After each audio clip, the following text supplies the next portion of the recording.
Salut à tous bande de fifous, j'espère que vous allez bien et aujourd'hui on se retrouve pour optimiser son ordinateur parce que comme j'ai pu le comprendre, il y avait pas mal de personnes qui ne savaient pas comment maintenir son PC en bonne santé et conserver les performances de son ordinateur.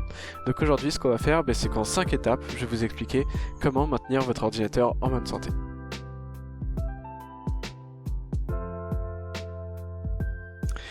Donc là, la première étape, ça va être tout simplement de pouvoir analyser le registre de son ordinateur. En fait, le registre, ça va être là où sont stockées toutes les clés, les informations de chaque programme et même de Windows. Et donc, on va devoir nettoyer ce registre parce qu'il y a des applications, par exemple, que vous avez désinstallées où les clés subsistent. Et en fait, ces clés ne servent à rien et peuvent perturber l'installation d'autres logiciels ou nuire pour... et ça arrive, nuire pour les performances de votre ordinateur. Donc pour ça, moi j'utilise CCleaner, c'est un logiciel gratuit qui permet de nettoyer efficacement son ordinateur. Après, si vous avez d'autres logiciels, il me semble qu'il y a RegMaster ou il y a beaucoup de logiciels qui permettent de nettoyer le registre. Donc c'est tout simple, une fois que vous arrivez sur cette fenêtre, vous allez aller dans Registre et vous allez chercher les erreurs en fait. Donc moi comme je fais régulièrement, il n'y en a pas souvent, mais pour des personnes qui l'ont jamais fait, vous pouvez aller jusqu'à une centaine, voire des milliers d'erreurs. Faut pas s'affoler, ça va juste les supprimer en fait. Donc une fois que vous avez sélectionné toutes vos erreurs, vous allez sur corriger les erreurs sélectionnées. Ça c'est sauvegardé, c'est au cas où si vous avez peur qu'il y ait un problème, il suffit d'enregistrer et vous pourrez sauvegarder votre registre pour faire une restauration en cas de problème. Moi je vais pas le faire parce que quand je vois ce qu'il y a comme clé, je sais que c'est pas très important. Et donc là je vais aller corriger toutes les erreurs sélectionnées.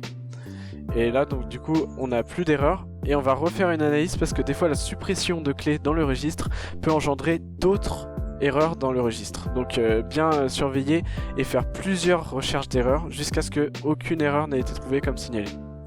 Après ce qui est bon c'est que toujours avec CCleaner, ce qu'on peut faire c'est que la plupart du temps on a des logiciels, notamment les navigateurs web comme Mozilla Firefox ou Google Chrome, qui placent des logiciels de tracing qui nous permettent en fait d'accélérer notre temps de navigation et de reconnaître les sites sur lesquels on a fréquenté, qu'on appelle les cookies.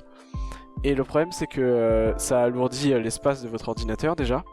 Et ensuite, si vous souhaitez pas forcément qu'on recueille vos informations de données de vie privée, le mieux c'est de virer ces cookies. Et pour ça, en fait, on va faire une analyse CCleaner qui s'occupe de sélectionner les différents, comme vous pouvez le voir, le cache, l'historique et les cookies, et qui va en fait les supprimer.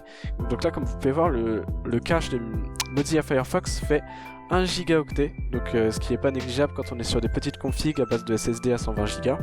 Et donc là ce qu'il faut faire tout simplement c'est nettoyer l'ordinateur, mais avant de cliquer sur nettoyer, je vous conseille de vérifier dans vos applications, si vous utilisez Netflix notamment, de surveiller en fait que votre logiciel ne va pas supprimer vos identifiants Netflix par exemple si vous avez un compte, parce que sinon vous allez devoir retaper tous vos comptes en fait. Donc bien vérifier vos paramètres, vos préférences avant de nettoyer pour pas avoir à perdre des comptes auxquels vous aurez oublié votre mot de passe. Donc une fois fait ça, on fait nettoyer, ça dure très peu de temps. Après ça dépend de si vous êtes sur disque dur ou sur SSD bien évidemment. Et une fois qu'on a fait ça, on va pouvoir passer à l'étape suivante. Donc là vous pouvez voir que le nettoyage est terminé et donc on n'a plus besoin de CCleaner. Donc passons à l'étape suivante.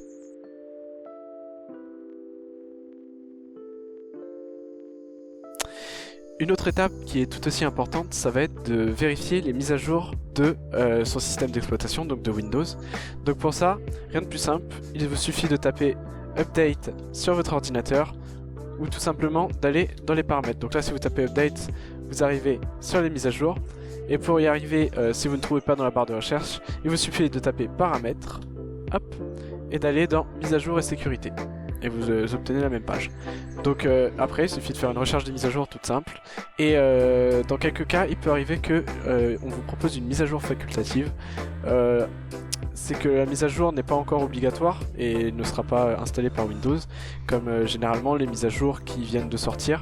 Par exemple, la mise à jour d'avril était une mise à jour facultative. Il revient à votre choix de l'installer ou non. Pour ma part, c'est installé. Et donc il faut bien veiller à mettre à jour ce genre d'application. Et si vous voulez accélérer le téléchargement de vos mises à jour Windows, vous allez dans Optimisation de la distribution et vous pouvez activer le téléchargement à partir d'autres PC pour créer une connexion peer-to-peer. Et vous cochez PC sur mon réseau local et sur Internet. Et ça va booster en fait tout simplement la vitesse de téléchargement de l'installation de Windows, et ce qui peut être pratique dans des endroits où vous n'avez pas forcément une grosse connexion. On va donc se retrouver pour l'étape suivante.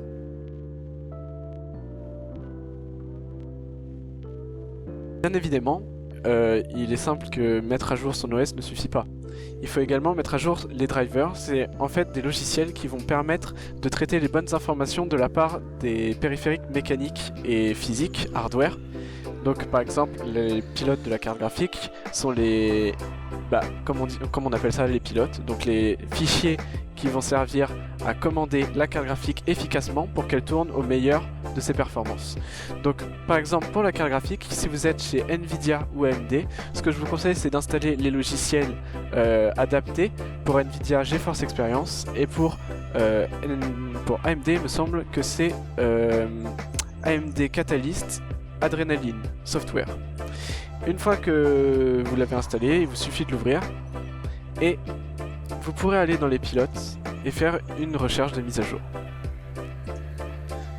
Donc ça recherche les mises à jour, ça dépend de votre rapidité internet, et là comme on peut le voir, il nous constate que nous avons le dernier pilote de carte graphique, et donc si ce n'est pas le cas, il vous suffira d'installer la mise à jour. Si vous avez des problèmes avec votre périphérique graphique, je vous conseille d'effectuer une mise à jour personnalisée. Vous aurez deux options, mise à jour rapide, mise à jour personnalisée, et de cocher l'option effectuer une nouvelle installation. En fait ça va effacer tous les pilotes Nvidia que vous avez installés jusqu'à maintenant, et en fait ça va permettre de réinstaller une version propre de votre pilote. Donc ça c'est très efficace par exemple quand votre superposition en jeu de Nvidia GeForce Experience ne fonctionne pas, ou par exemple quand vous avez des soucis pour vos jeux de mettre en plein écran, ou des soucis de framerate, une réinstallation des pilotes ça ne fait jamais de mal. Donc n'hésitez pas à faire ça. Et enfin pour ceux qui ont une carte graphique intégrée Intel, on se retrouve pour la prochaine étape qui pourra vous permettre de mettre à jour votre carte graphique intégrée.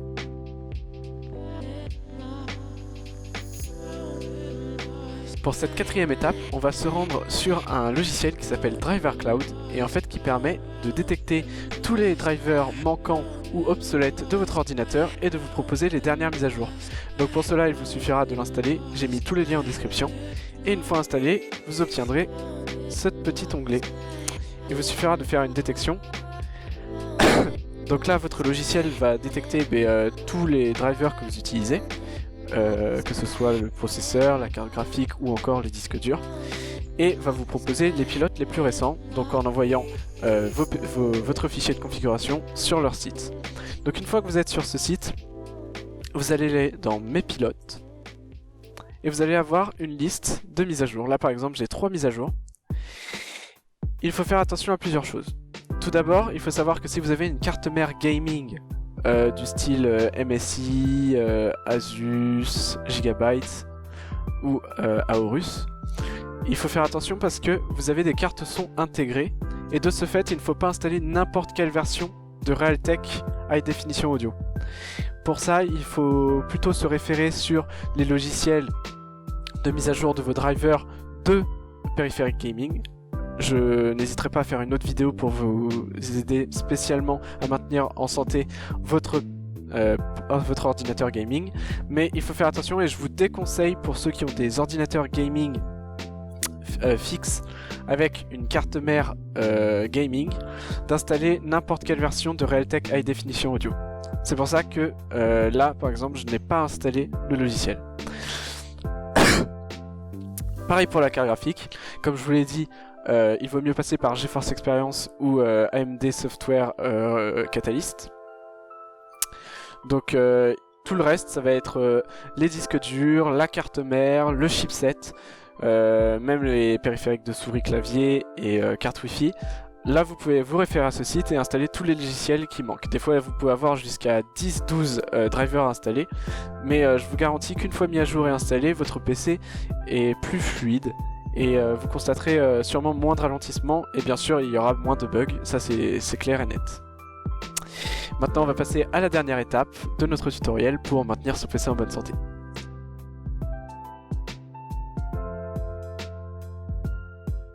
Pour cette dernière étape, il s'agit en fait de vérifier si votre système d'exploitation en fait est en parfaite santé et si il n'y a pas de corruption en fait à l'intérieur même de Windows.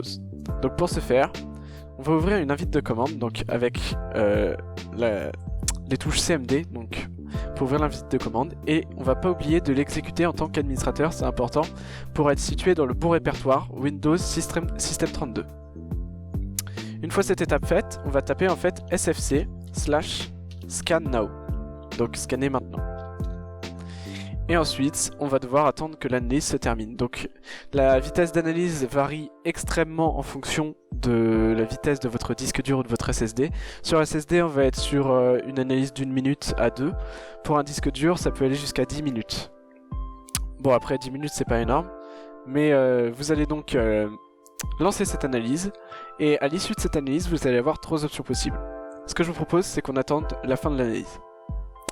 Donc voilà, notre programme vient de terminer l'analyse et comme vous pouvez le voir, le programme de protection des ressources Windows n'a trouvé aucune violation d'intégrité, donc aucune corruption.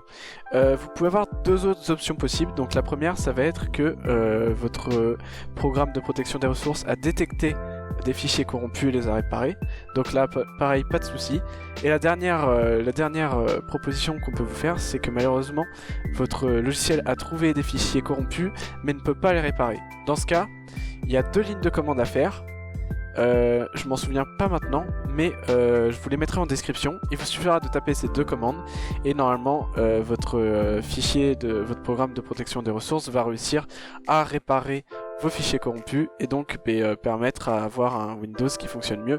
Voilà, par exemple pour les gens, des fois il y a des gens qui vont taper dans la barre de recherche Windows, ils vont taper quelque chose et ils vont avoir une page toute blanche.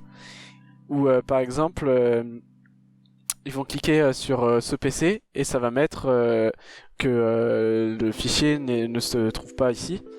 Ce genre de bug peut être réparé par cette commande, mais bien sûr, cette commande ne peut pas réparer tous les bugs. Il y a des bugs qui nécessiteront la réinstallation de Windows. D'ailleurs, si vous changez de disque dur sur votre ordinateur, le mieux c'est de faire une réinstallation propre de Windows. Dans la plupart des cas, c'est la meilleure solution parce qu'elle permet déjà de s'adapter au matériel existant, parce que si vous mettez votre même Windows dans un autre ordinateur, certes ça va marcher, mais vous allez avoir des fichiers qui ne servent plus à rien vu que vous avez changé de matos. Et donc ça c'est des choses à prendre en compte, mais ça ce sont les 5 conseils principaux pour maintenir son PC en bonne santé et qu'il puisse tourner normalement et avec ses performances d'origine. Donc si cette vidéo vous a plu, n'hésitez pas à aimer et à partager la vidéo. Voilà, si je vois qu'elle aime beaucoup, je n'hésiterai pas à faire la même vidéo pour les PC gaming parce qu'il y a pas mal de choses qui changent néanmoins. Et donc n'hésitez pas à vous abonner à la chaîne si cette vidéo vous a plu. Et moi je vous dis à très bientôt pour une prochaine vidéo. C'était Emric, salut.